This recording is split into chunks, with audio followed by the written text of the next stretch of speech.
Assalamualaikum warahmatullahi wabarakatuh. Halo siswa-siswiku yang penuh potensi dan prestasi. Apa kabar semuanya? Bapak harap kalian dalam keadaan baik semuanya. Bapak ucapkan selamat datang di pembelajaran matematika. Sebelum kita mulai belajar, ada baiknya kalian mengenal dulu siapa saya dan juga mengenal lebih dalam apa itu pembelajaran matematika. Karena lirik lagu bilang, tak kenal makanya tak sayang, tak sayang makanya tak cinta. Begitu pepatah lamanya. Kalau sudah pasti kamu tahu, kalau sudah tahu pasti kamu mau. Lalu cinta pun datang. Kalau Bapak nyanyi ya tidak apa-apa ya. Sedikit intermezzo untuk mencairkan suasana.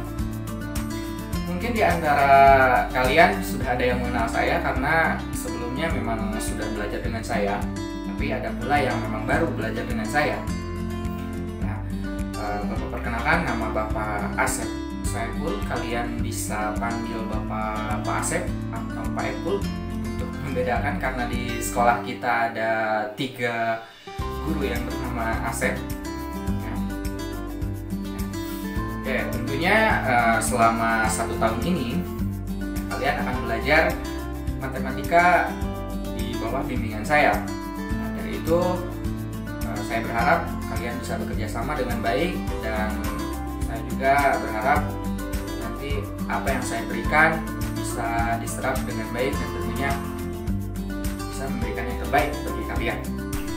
Nah, kalian tentu sudah mengisi dan membaca kontrak belajar serta penilaian yang sudah saya share di Google Classroom, serta kalian telah memberikan saran juga masukan serta mengisi angket seberapa kenal kalian dengan jurusan yang kalian tempuh sekarang, juga seberapa kenal sih kalian dengan pelajaran matematika. Lalu apa itu matematika?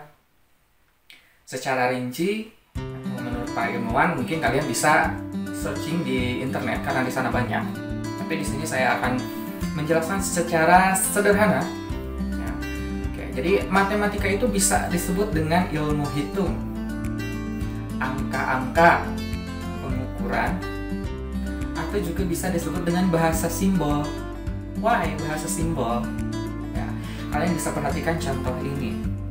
Jadi di sini kan disebutkan ada angka 2. Kalau ditulis itu huruf DUA, tapi dalam matematika cukup kita menuliskan simbol seperti ini. Kemudian ada tanda sama dengan. Nah, kalau kita tuliskan sama dengan berarti SAMADENGAN, tapi dalam matematika cukup kita tulis dengan garis 2 saja seperti itu. Nah, itu yang disebut dengan bahasa simbol. Jadi matematika itu sebetulnya lebih menyederhanakan bahasa-bahasa yang terlalu panjang, tapi mengandung arti yang sama tentunya. Matematika juga dijuluki dengan sebutan The Queen of Science atau ibu dari segala pengetahuan. Mengapa demikian? Karena matematika tentunya mempengaruhi ilmu-ilmu yang lain, ya, baik pelajaran-pelajaran yang lain maupun bidang kehidupan yang lain.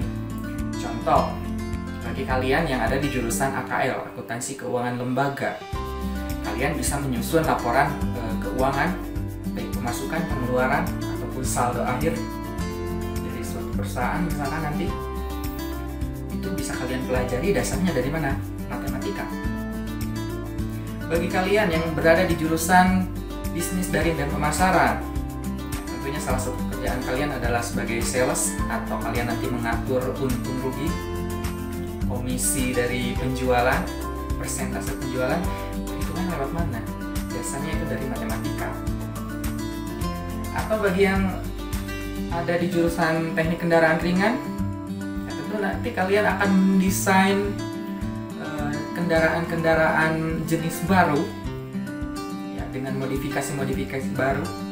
Ya, kalian mendesain itu dari mana? Menggambar itu bukan hanya sekedar gambar, tapi desain gambarnya itu tentu memiliki perhitungan yang dasarnya diatur oleh matematika. Nah, tanpa kalian sadari, setiap hari dalam kehidupan kalian bertemu dengan matematika. Contohnya, kita lihat di pasar, adanya kegiatan jual beli. Itu kan ada perhitungan berapa kilo atau berapa harga yang diperlukan untuk membeli suatu barang. Nah, kemudian ketika seorang ingin meluncurkan pesawat luar angkasa, itu tentunya ada perhitungan, bukan matematika. Dan ini contoh-contoh yang lainnya. Nah, jadi memang banyak sekali kegiatan-kegiatan yang berhubungan dengan matematika. Lalu, apakah yang diajarkan dalam matematika hanya sekedar menghitung dan menerapkan rumus? Come on guys, open mindset kalian. Matematika tidak hanya sebatas hal itu saja. Namun, yang bisa kalian pelajari tentu lebih dari itu. Contoh sederhana saja, kita lihat ada angka 9. Angka 9 itu bisa diperoleh dari perhitungan apa? Ya, bisa saja kalian memperolehnya dengan menjumlahkan angka 8 tambah 1. Bisa juga dengan menjumlahkan angka 3 tambah 6. Atau juga bisa menjumlahkan angka 4 tambah 5. Atau juga dengan cara-cara yang lain. Itu contoh sederhananya. Nah, dari contoh sederhana ini mengajarkan kita bahwa ada banyak cara yang bisa kita tempuh. Tentunya cara yang baik ya. Ada cara yang baik yang banyak bisa kita tempuh dalam mencapai suatu tujuan. Itu yang diajarkan oleh matematika. Contoh lain kalian bisa tahu sendirilah ketika belajar matematika nanti. Atau bisa juga kalian lupa belajar matematika itu rumusnya soalnya sedikit tapi rumusnya panjang dan hasilnya juga cuma sekian saja. Itu melatih kesabaran kalian. Nah, jadi dengan kesabaran itu, dengan kesabaran, ketelitian, kita berusaha mengerjakan suatu hal yang mudah, yang sedang, juga suatu hal yang sukar.